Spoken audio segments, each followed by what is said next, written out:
अस्सलाम वालेकुम बच्चों, hope you all are fine, you all are doing something good, something productive, something very much good in your life. उम्मीद है कि आप हम बखैर आफियत होंगे और कुछ ज़िंदगी में अच्छा, कुछ मस्बूत, कुछ पॉजिटिव कर रहे होंगे। फाइनली कल उस खबर का ऐलान हो ही गया जिसका आपको तो बिल्कुल भी नहीं, आपके पेरेंट्स को, टीचर को बड़ी शिद्दत से इंतज़ार था that your schools and colleges are going to be reopen. आपकी तालीमी सरगर्मियों का आगाज़ वापस शुरू होने वाला। यकीन करें इस खबर की जितनी खुशी आपके वालिदैन को और टीचर्स को ही होगी आप सोच भी नहीं सकते। तो finally the things are going back to the place. और उम्मीद है मुझे कि बहुत सारे बच्चे भी इस इंतज़ार में होंगे कि कॉलेजेस खुलें तो स्कूल के बाद कॉलेजेस के माहौल को देखा जाए, कॉलेज में जाया जाए और कॉलेज में जाके अपनी रूटीन को वापस वैसे से कैरी ऑन किया जाए जैसे एक तालिब इल्म की, एक स्टूडेंट की कॉमन रूटीन होती है।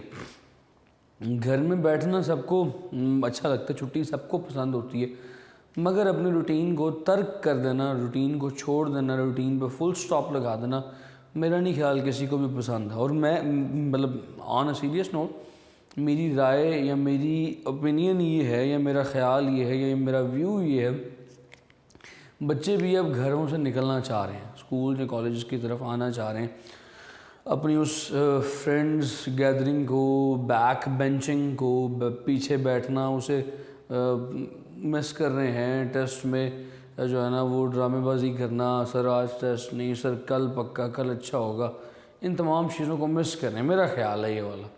Because being a teacher I am missing my garden. The classroom is, believe me, my garden. और उस एक बाग का, उस गार्डन का, बागबां का एक माली होता है उस्ताद। So I am missing my flowers, I am missing my plants. यकीन करें अभी तो मैं फ्लावर्स कह रहा हूँ, तुसी आके नक च दम कर देना, ओए होए नक च वाकई दम कर देना। खैर एनीवेज, आएँ खैर से आएँ या और खैर वाफियत से आएँ, ढेर कामयाबियाँ अपने साथ लेके आएँ। अल्लाह पाक वो सारी कामयाबियाँ आपके हिस्से में फरमाएँ। Previously in the last lecture of physics, last episode of physics, we were doing the Laplace calculation. Laplace calculation पे हमारी गुफ्तगू जारी थी। हमने ये कहा था कि इसमें PV का प्रोडक्ट कांस्टेंट नहीं होता, PV की पावर गैमा कांस्टेंट होता है। गैमा मैं आपको बता चुका था पिछली क्लास में, गैमा क्या चीज़ है। Gamma is nothing else, gamma is just the ratio of CP to CV। CP/CV क्या होता है इंशाल्लाह चैप्टर नंबर 11 में साथ रहे तो डिस्कस करेंगे। अभी के लिए इतना याद रख लें कि ये PV की power gamma constant. So during compression, जब कंप्रेशन आता है तो वॉल्यूम कम होता है, जब का ये नहीं, जब बारिश आता है तो पानी आता है, जब कंप्रेशन आता है तो वॉल्यूम कंप्रेस होता है। सो कंप्रेशन में प्रेशर बढ़ गया, वॉल्यूम में कमी आ गई, ए रिलेशन ज़रा उल्टा लिखा गया, वॉल्यूम में कमी आ गई, V में से डेल्टा V सबट्रैक्ट हो गया, माइनस हो गया और power gamma as it is रही। सिर्फ ये पावर याद रखिएगा, इस V के ऊपर है और ये चेंज इन वॉल्यूम है तो उस पूरे फैक्टर के ऊपर गैमा है, ये P के ऊपर नहीं है, ये P के ऊपर गैमा नहीं है। मेरे बच्चे इतने शरारते हैं वो समझते शायद P के ऊपर भी गैमा है। और अल्लाह आले जो तो P ते गैमा पावांगे तो फुल ब्रैकेट पावांगे, अगर पूरी ब्रैकेट लगी हो फिर पावर गैमा लगी उसका मतलब होता है दोनों पे है। अगर ब्रैकेट के बगैर लिखा हो तो उसका मतलब है जिस बॉडी, जिस टर्म के साथ लिखी हुई सिर्फ उसी टर्म के ऊपर है। सो यहाँ तक तो मेरा ख्याल है चीज़ें बड़ी सिंपल हैं। I haven't talked anything technical up till here.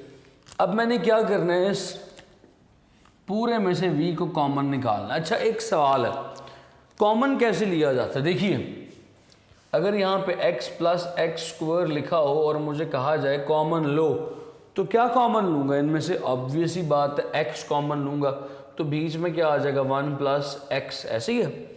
अगर आप गौर करें तो कॉमन कैसे लिया जाता है, दोबारा देखें, जब आपने x कॉमन ले लिया तो क्या आपने अंदर मौजूद तमाम चीज़ों को x पे डिवाइड नहीं किया?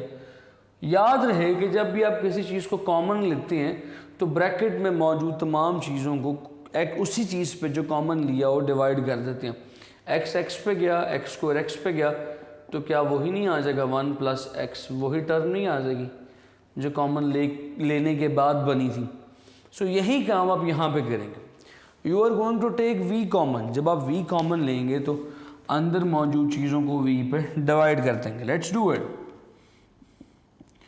p प्लस डेल्टा p ले लिया कॉमन v, पावर गैमा भी आ गई साथ, v over v minus delta v over v raise to the power gamma. So this is p की पावर गैमा, ये v की पावर गैमा है, ये v की पावर गैमा है। Let's cancel them. क्यों कैंसिल कर दी? सारा कुछ मल्टीप्लाई हो रहा है ना, इधर आके डिवाइड हो जाएगा, कैंसिल हो जाएगा। So p is equals to, point समझ में नहीं आया होना मेरे बच्चों को, मैं अलग अलग ही करता हूँ, मुझे पता ना अपने बच्चों का। सो p v की पावर गैमा और ये v की पावर गैमा, इसको सब मल्टीप्लाई हो रहा है, इसको इधर आके डिवाइड कर दें। p v की power gamma divided by v की power gamma is equals to p plus delta p, v over v is 1, right? 1 minus delta v over v raised to the power gamma. Got it? यहाँ तक कोई मसला, कोई problem, कोई परेशानी अल्लाह ना करे हो कभी भी आपको। लीजिए फिर इस v की पावर गैमा को कैंसिल कर दीजिए। What you will get? p is equals to p plus delta p बचेगा 1 minus delta v over v raise to the power gamma. Got it? यहाँ तक कोई सवाल? Hope so, things are pretty clear. अब बात आ गई एक बड़ी अहम, इस एक्सपोनेंट को हमें खोलना है। ये होल पावर गैमा है। किसी भी पावर को खोलने के लिए एक असूल हमें मिल गया है, उसे कहते हैं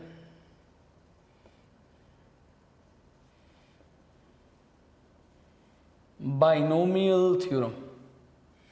किसी भी पावर को खोलने के लिए बाइनोमियल थ्योरम का इस्तेमाल किया जाता है।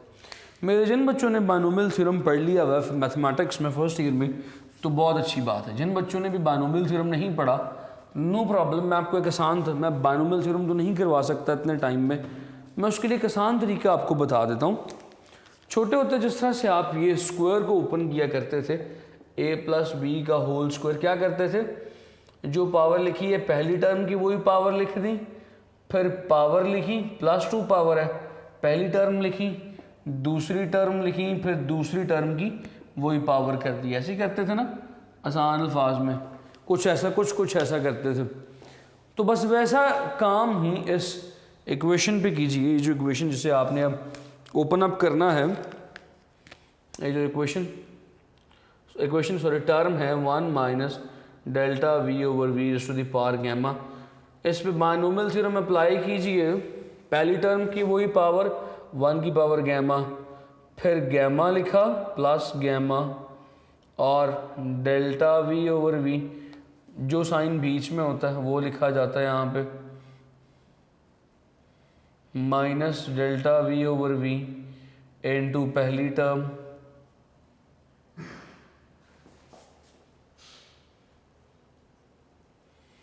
प्लस दूसरी टर्म की पावर गैमा।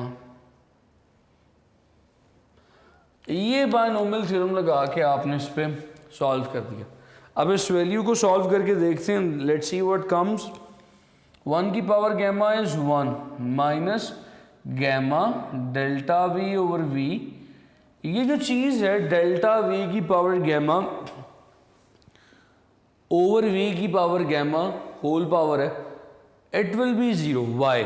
बिकॉज मैं लास्ट टाइम बता चुका था कि डेल्टा v बहुत छोटा है, उस डेल्टा v को फिर v से डिवाइड भी कर दिया और छोटा हो गया, उसकी पावर भी ले ली, मज़ीद छोटा जवाब आ जाएगा। So approximately that will be 0। So I can write it like this कि approximately this delta v over v raise to the power gamma is equals to 0। मेरे पास बाइनोमियल थ्योरम के बाद इस चीज़ को सॉल्व करके जवाब ये आ गया। ऊपर वाली इक्वेशन को इक्वेशन नंबर 1 कह देता हूँ। पुटिंग इन इक्वेशन नंबर 1,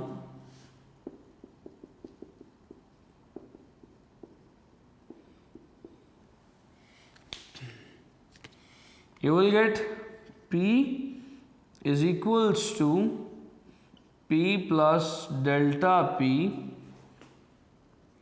इसकी जगह ये वैल्यू पुट कर दी 1 minus gamma delta V over V. Let's multiply it, P 1 से P, इससे हो गया minus gamma P delta V over V, फिर ये हो जाएगा प्लस डेल्टा P, फिर ये हो जाएगा minus gamma delta P delta V over V. Once again delta P delta V है, फिर ज़ीरो क्योंकि छोटी टर्म हो गई, यानी delta P delta V gamma over V is approximately equals to zero.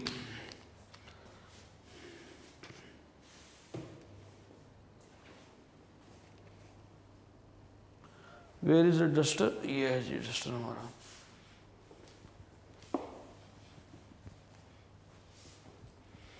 लीजिए फिर आइए, बचिया क्या क्या बचिया भाई, क्या बचिया? P is equals to this thing P minus gamma P delta V over V plus delta P. This thing was zero. ये P से माइनस होकर zero is equals to minus gamma P delta V over V plus delta P. इसको उधर ले जाइए, gamma P delta V over V is equals to delta P, right. ये delta V over V delta gamma P से multiply हो रहा है, इसको नीचे ले जाएं, ये पूरी की पूरी चीज़ नीचे जाके डिवाइड हो जाएगी. Gamma P is equals to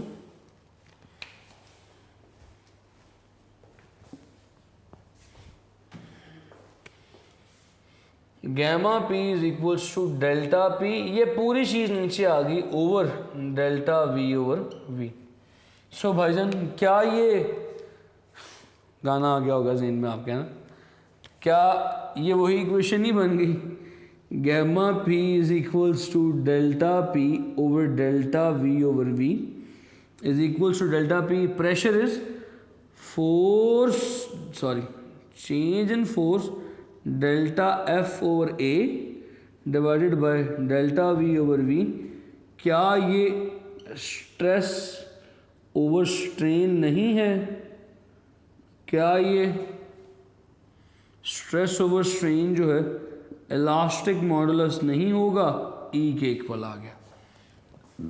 यानी भाई लैप्लास ने कहा कि अब मेरी बात सुनो, ये जो E है ये गैमा P के इक्वल पुट करके देखो, मज़ा ना आए तो पैसे वापस. सो भाईजान अब हमने लैप्लास की बात मान के देखना है, इस E को गैमा P के इक्वल पुट करके देखते हैं. Let's see what will come. तो यहाँ तक पहुँच गए साथ मेरे. Let's see what will comes next. जो फॉर्मूला था हमारे पास पहले स्पीड ऑफ साउंड के लिए, that was something like this. V is equals to E over rho. इसी को ठीक करना चाह रहे थे. न्यूटन ने एक फार्मूला दी है, वो खुद गलत निकल आया. लैप्लास ने फार्मूला दिया, वो बना V is equals to gamma P over rho whole under root. इसमें वैल्यूज पुट करके देखते हैं कि क्या ये फार्मूला दुरुस्त है कि नहीं. अगर आप इस लैप्लास के फार्मूले को थोड़ा सा मॉडिफाई करके लिखना चाहें तो क्या ये बन सकता है? Gamma under root into under root P over O. क्योंकि ये P ओवर ओ तो हम न्यूटन की बारी कैलकुलेट कर चुके हैं. So it can be written like this.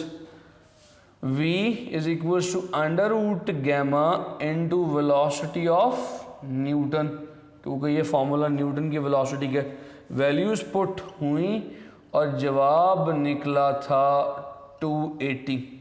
Gamma for air, हवा के लिए गैमा फॉर एयर की वैल्यू आती है 1.4.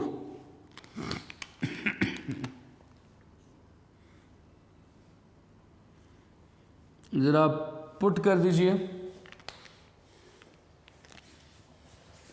v is equals to under root 1.4 into 280, so v will become 332 meters per second, almost 333 आती है तकरीबन 333 के करीब। सो लिहाजा लेप्लास वॉज वेरी क्लेवर, उसने न्यूटन की गलती का फ़ायदा उठा के जो फार्मूला पेश किया, that formula was pretty much fine, pretty much good, क्योंकि उसके मुताबिक जो स्पीड ऑफ साउंड की वैल्यू निकली थी वो ठीक थी। ठीक है जी।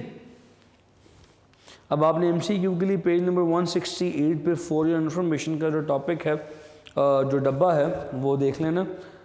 हमारी हवा आम तौर पे डायटोमिक होती है, 2 मॉलिक्यूल्स पे मुश्तमिल होती है। हवा 2 मॉलिक्यूल्स पे मुश्तमिल कैसे होती है? देखो हमारी हवा के मेजर कॉन्स्टिट्यूएंट्स कौन से हैं? हमारी हवा में नाइट्रोजन है N2, ऑक्सीजन है O2, ये 2 एटम्स वाले मॉलिक्यूल नहीं, क्या डायटोमिक मॉलिक्यूल्स नहीं, 2 मॉलिक्यूल्स ही ना, नाइट्रोजन और ऑक्सीजन, और 2 एटम्स वाले हैं, हाइड्रोजन और ऑक्सीजन में भी 2 एटम्स, नाइट्रोजन में भी 2 एटम। तो हमारी हवा जो है वो डाई एटॉमिक मॉलिक्यूल है, इसलिए हमने हवा के लिए वैल्यू 1.4 ली। जो मोनो एटॉमिक है उसकी वैल्यू 1.67 है और पोली एटॉमिक की 1.29 है। ये वैल्यूज़ याद रख लीजिएगा। फिर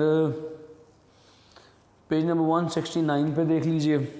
on page number 169 there is a audible frequency range. Humans की लिखी हुई है 20 से 20,000, डॉल्फिन्स की है तकरीबन 50 से 1.5 लाख तक है, तकरीबन 150 से 150 से 1.5 लाख तक है, 1,50,000 तक है।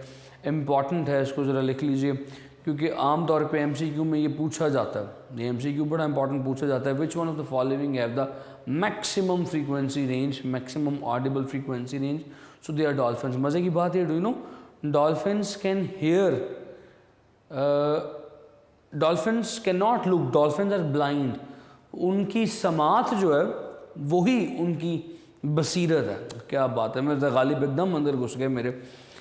उनकी समात, उनकी सुनने की ताकत ही उनकी देखने की ताकत है। असल में they can not see, they just see with the help of their eyes, बल्कि with the help of their nose, उनकी नाक से वो। अच्छा मज़े की बात है, वो सुनती भी नाक से हैं। वो कानों से नहीं सुनती, नाक से सुनती हैं। उनकी नाक में एक इको डिवाइस फिट हुई होती है, नाक से इको पैदा की, नाक से जाके। अब आप मुझे वो ना समझ लीजिएगा कि वो जो कहते हैं इस तरह की कहानी सुनाते हैं, ये तो हो गया, मैं ये तो हो गया नहीं, मैं ऐसी कहानी नहीं सुना रहा, मैं सबका अदब करता हूँ। मैं सिर्फ कहानी आपको ये सुना रहा हूँ कि यस वाकई उनके नाक में एक इको डिवाइस फिट होती है।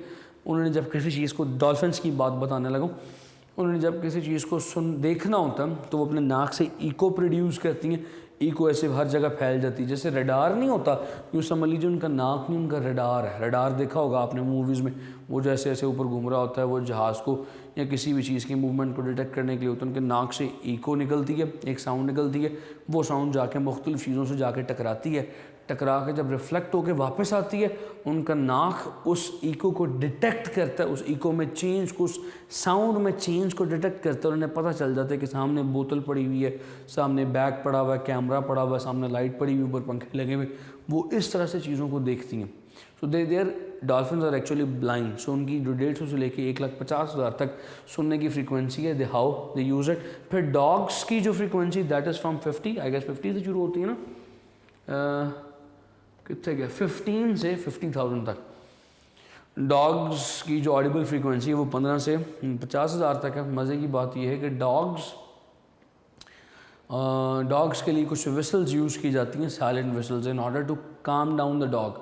अगर आप में से किसी ने कभी कुत्ता रखा हुआ है, कुत्ता रखने का शौक़ है, या कोई पाल रहा है घर में, तो उसने यकीनन कोई फेसबुक पे या इंस्टाग्राम पे कोई इस तरह की प्रोडक्ट ज़रूर देखी होगी, that is called a silent whistle. When the dog is not calm, the dog becomes furious, the dog become aggressive। आपका कुत्ता बड़ा एग्रेसिव हो जाए, बड़ा फ्यूरियस हो जाए, तो आप क्या करते हैं, उस साइलेंट विसल को बजाते हैं।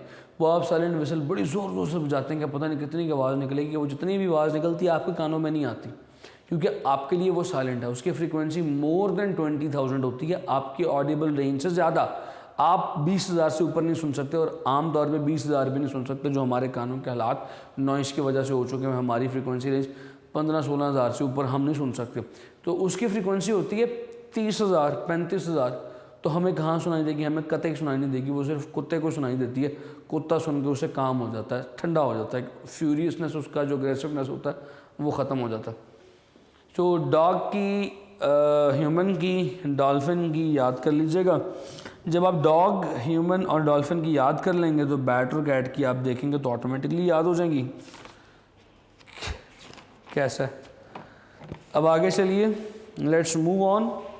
आइए जी, जो नई चीज़ इसे डिस्कस करना है, that is effect of different variables on the speed of sound. Sound पे दूसरे वेरिएबल्स का क्या इफेक्ट होगा। मिसाल के तौर पे प्रेशर चेंज करने से साउंड पे क्या फ़र्क पड़ेगा, डेंसिटी से साउंड पे क्या फ़र्क पड़ेगा, टेम्परेचर से साउंड पे क्या फ़र्क पड़ेगा। तो इफेक्ट्स पे बात करनी है। Effects on speed of sound,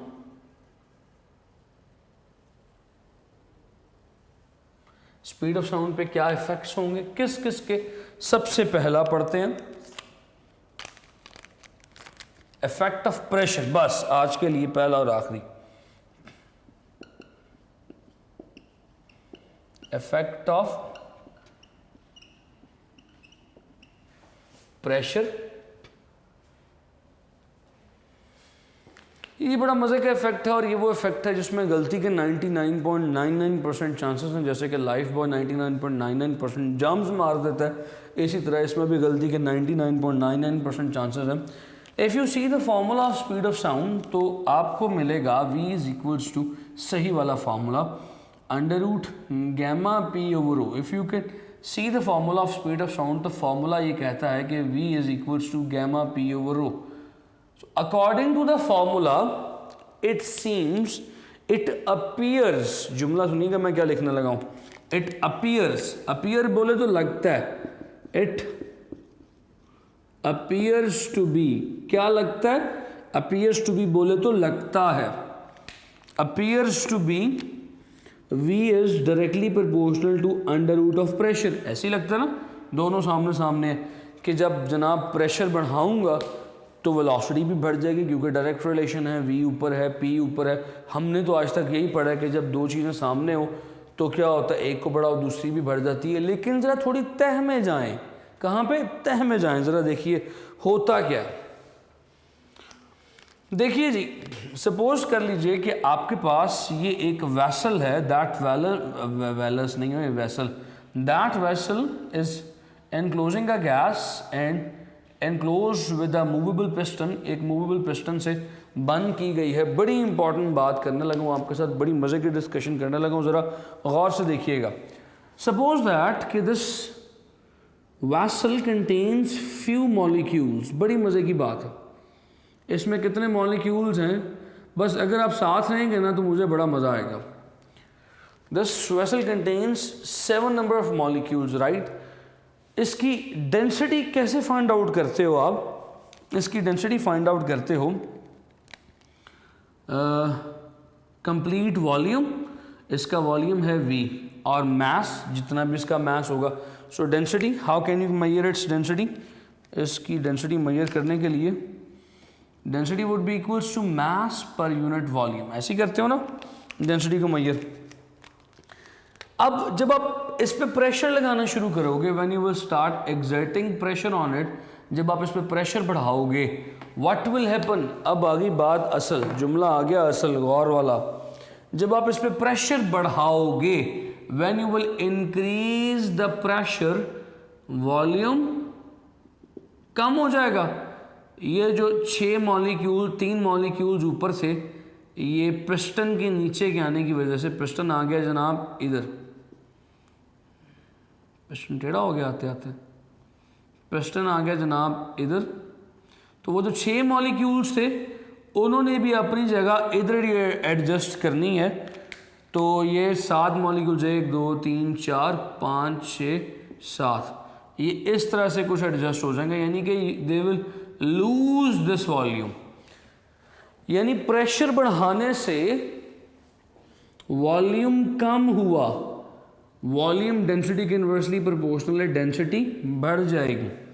लिहाजा गौर कीजिएगा, जब आप प्रेशर को इंक्रीज करते हैं इक्वल अमाउंट में, डेंसिटी भी इंक्रीज हो जाती है। आपने यहां पे देखा, क्यों? आप प्रेशर बढ़ाएंगे, वॉल्यूम कम होगा, वॉल्यूम कम होने की वजह से दिस डेंसिटी विल इंक्रीज। सो याद रहे, दोबारा कहता हूं, याद रहे कि जब आप प्रेशर बढ़ाएंगे, प्रेशर बढ़ाने से वॉल्यूम इक्वल अमाउंट में कम होगा, डेंसिटी बढ़ जाएगी। So I can say by the increase in pressure density will also increase. Now look at this relation back.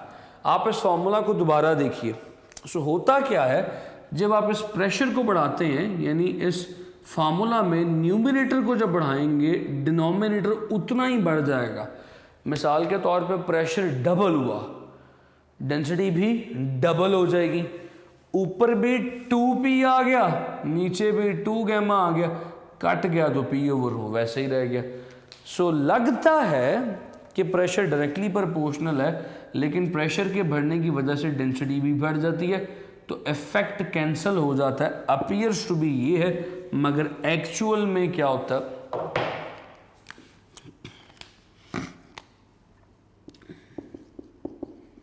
Actual relation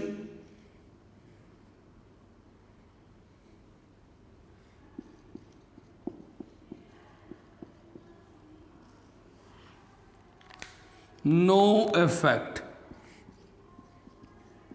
यानी कि speed of sound is independent of the effect of pressure. Speed of sound जो है वो pressure के effect से independent है। Pressure आप जितना मर्जी बढ़ा लें, प्रेशर जितना मर्जी बढ़ा लें, प्रेशर बढ़ाने के साथ साथ डेंसिटी भी बढ़ती जाएगी, और डेंसिटी बढ़ने के साथ साथ P और V की जो रेशो है वो कांस्टेंट रहेगी, लिहाजा वेलोसिटी कांस्टेंट रहेगी। You are getting my point. अब लिखिए short question, what is the effect of pressure on the speed of sound. सवाल लिखिए ताकि मैं आज के लेक्चर को अपन यहाँ पे वाइंड अप कर सकूँ। सवाल लिखिए जल्दी से, what is the effect of pressure on the speed of sound. इसके जवाब में लिखिए, बाय द फॉर्मूला, मैं लिखवा रहा हूँ, डिक्टेट करवा रहा हूँ, लिखते जाएं। By the formula it seems that, ऐसा लगता है, it seems that velocity is directly proportional to the pressure, velocity pressure के directly proportional है, but by increasing pressure, pressure बढ़ाने से density also increases by the same amount। pressure बढ़ाने से density भी उतनी ही बढ़ती है जितना pressure बढ़ता है। so increase in pressure will cancel the effect of increase in density, increase in pressure, density में increase वाले effect को cancel कर देगा, and velocity will remain unaffected, velocity unaffected रहेगी, velocity पे कोई फर्क नहीं पड़ेगा। ठीक है, बात समझ में आती है? चलो जी, यहाँ पे मुझे बात को ख़त्म करने दो। Thank you so much, just take care of yourselves. Allah हाफ़िज़।